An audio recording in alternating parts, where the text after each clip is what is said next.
경상남도 남쪽 끝 바람이 낮게 눕는 작은 마을. 그곳에서 새 아이가 태어났다. 마디의 작은 손을 꼭 붙잡고 따라다니던 둘째, 그리고 아직 말귀도 제대로 못 알아듣던 막내. 그들은 서로의 체온과 숨결을 기억하며 자랄 시간조차 충분하지 못한 채 너무 이른 이별을 맞았다. 첫째 딸 11살. 그 나이 어린 손으로는 감당할 수 없을 만큼 많은 장면들이 그날 그녀의 심장에 끼어들어왔다. 둘째 아들 9살. 자신이 왜 멀리 보내지는지 이해하지 못한 채 비행기 창밖을 멍하니 바라보았다. 셋째 5살. 엄마의 옷자락을 잡으며 울다 잠든 기억만이 흐릿한 악몽처럼 남았다. 그날 이후 새 아이의 삶은 서로 다른 대륙으로 갈라져 흩어졌다. 하나는 한국에 남아, 하나는 프랑스로, 하나는 미국으로. 언어도 문화도 이름도 모두 달라졌지만 흐릿한 감정의 밑바닥에는 언제나 설명할 수 없는 공백 하나가 남아 있었다. 그 공백은 어릴 때 잃어버린 우리라는 이름의 자리였다. 첫째는 한국에서 자랐다. 가끔씩 창문에 비친 자신의 얼굴을 보면 기억 속 아주 어린 동생 둘의 얼굴이 겹쳐 보였다. 누군가를 잃어버렸다는 감각은 어른이 될수록 짙은 잿빛 그림자로 마음 한구석에 남았다. 그림자는 잊히지 않았다. 오히려 시간이 갈수록 선명해졌다. 어른이 된 그녀는 조용한 저녁이면 늘 한 가지 생각에 빠졌다. 어디서 어떻게 살고 있을까? 기억할까? 아니, 살아는 있을까? 세상은 넓었다. 서로를 찾는다는 건 바다에 빠뜨린 바늘을 건져 올리는 일과 같았다. 둘째는 프랑스 남부의 가정에서 자랐다. 어릴 적 한국에서의 기억은 짧고 단편적이었다.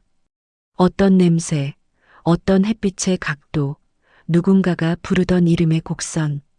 그 조각난 기억들은 마치 오래된 사진처럼 색이 발에 희미했다.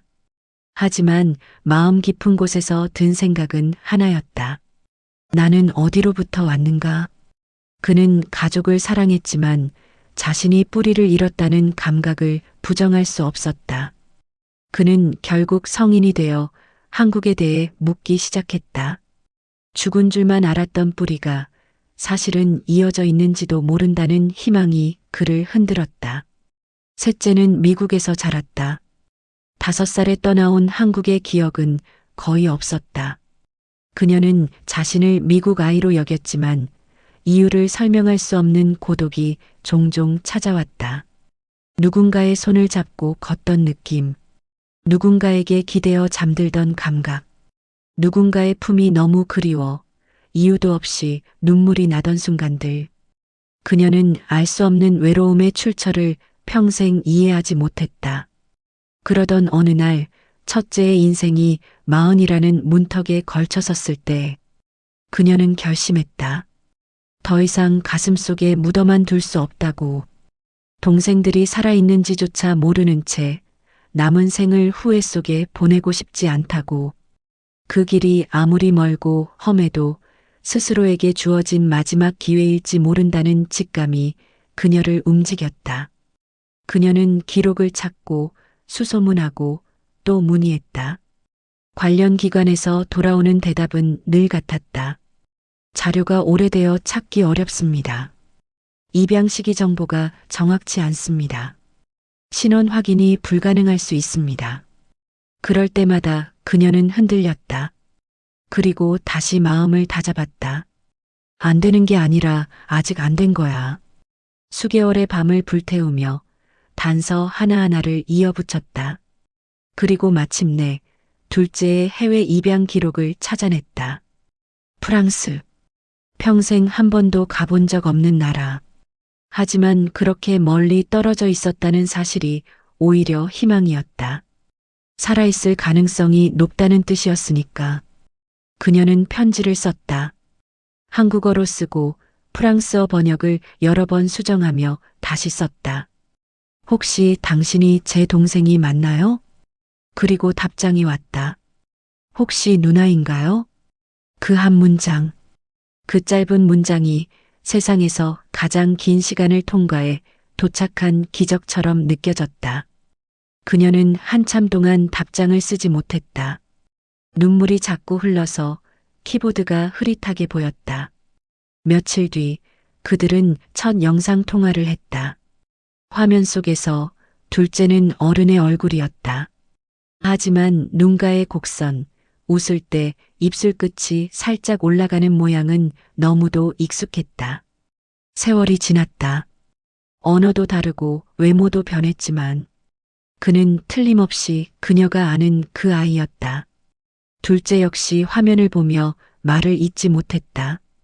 어릴 적 기억은 흐릿했지만 마음이 먼저 알아본 것이다. 누나의 눈, 누나의 목소리, 누나의 존재. 그 모든 것이 아주 오래전 자신의 곁을 떠나가지 않고 남아 있었던 듯 했다. 그들은 웃으며 울고 울며 웃었다.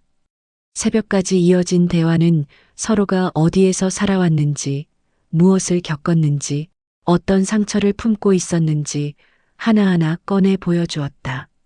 그리고 마지막, 첫째는 용기를 내물었다. 막내도 찾고 싶어. 둘째는 망설이지 않았다. 같이 찾자. 이번에는 둘이서 함께였다. 둘째는 프랑스어 문서를 뒤지고 해외 입양 기관과 연락했다. 첫째는 미국 대사관, 입양 기관, 보육 관련 기록을 확인했다. 둘째는 한국어를 잘 몰랐지만 누나가 보내주는 자료들을 해독하며 도왔다. 첫째는 프랑스어를 못했지만 동생이 필요로 하는 통로들을 두려움 없이 열어갔다. 그들은 흩어진 가족이 아닌 한 팀이 되어 있었다. 그러던 어느 밤, 첫째의 이메일 알림이 떴다. 입양단체에서 보내온 답신. 막내로 추정되는 인물이 미국 동부에서 확인되었습니다. 연락을 시도해 보시겠습니까? 그녀는 심장이 멎는 줄 알았다. 그리고 손이 떨리는 와중에도 답장을 보냈다. 부탁드립니다. 연락하고 싶습니다. 며칠의 고요한 침묵 뒤에 편지 한 통이 도착했다. 나는 동생이 있는지 몰랐어요. 혹시 나와 관련 있는 사람이세요? 첫째는 차분히 심호흡을 하고 떨리는 마음으로 답장을 썼다. 나는 너의 언니야. 내가 5살 때 헤어졌어. 너를 너무 오래 찾았어. 그리고 이어진 영상통화. 화면 속 셋째는 낯설고도 익숙한 얼굴이었다. 어느 순간 그녀가 손등으로 눈물을 훔치는 모습을 본 둘째가 울기 시작했고 첫째는 끝내 울음을 터뜨렸다. 세 사람은 화면 속에서 서로를 바라보는 것만으로도 말할 수 없는 감정의 파동을 느꼈다. 막내는 말했다. 이런 감정이 있는 줄 몰랐어요. 근데 왜 이렇게 가슴이 아픈데 또 따뜻한 거죠? 첫째는 답했다. 그건 내가 우리여서 그래. 그렇게 삼남매는 다시 연결되었다. 서로가 걷어낸 수십 년의 공백 너머로 잊힌 이름을 되찾고 잊었다고 믿었던 감정을 찾아냈다. 그리고 마침내 세 사람은 한국에서 만나기로 했다. 태어나 처음으로 세계의 대륙에서 출발한 세계의 항공편이 한 나라로 향했다.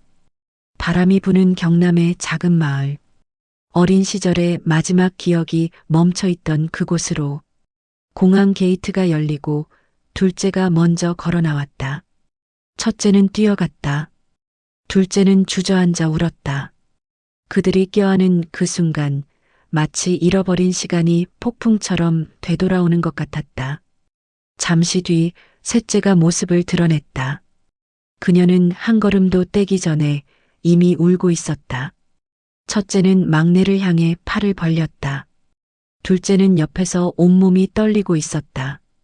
그리고 세 사람이 서로의 품에 안겼다. 세상 어딘가에 풀려있던 세 가닥의 삶이 마침내 한 지점에서 단단히 묶였다. 그들은 함께 태어난 집터를 찾았다. 동네는 변했고 기억은 희미했지만 그 땅은 여전히 그들을 기다리고 있었다. 셋째는 손바닥으로 흙을 쓸어보았다. 둘째는 오래전 떠올릴 수 없던 향기를 맡고 눈을 감았다. 첫째는 흐느끼며 말했다. 여기가 우리 고향이야. 그날 세 사람은 사라졌던 시간을 되찾지 못했지만 남은 생을 함께할 이유를 다시 찾았다. 그들은 서로에게 말했다. 우리 이제 다시는 놓치지 말자. 세 사람의 손이 맞닿는 순간 그들은 누군가의 입양 기록 속 숫자가 아니라 멀리 흩어진 세계의 삶이 아니라 삼남매였다. 처음부터 그랬고 앞으로도 그럴 것이었다. 그리고 이 이야기는 잃어버린 가족이 어떻게 다시 가족이 되는가에 대한 가장 인간적인 증거로 남는다. 기억은 희미했지만 마음은 잃지 않았다. 시간은 길었지만 사랑은 길을 잃지 않았다. 세 남매는 그렇게 다시 한 가족이 되었다. 그들의 인생이 서로 다른 언어로 쓰여 있었을지라도 마지막 문장은 같은 언어로 닿았다. 우리는 다시 만났다.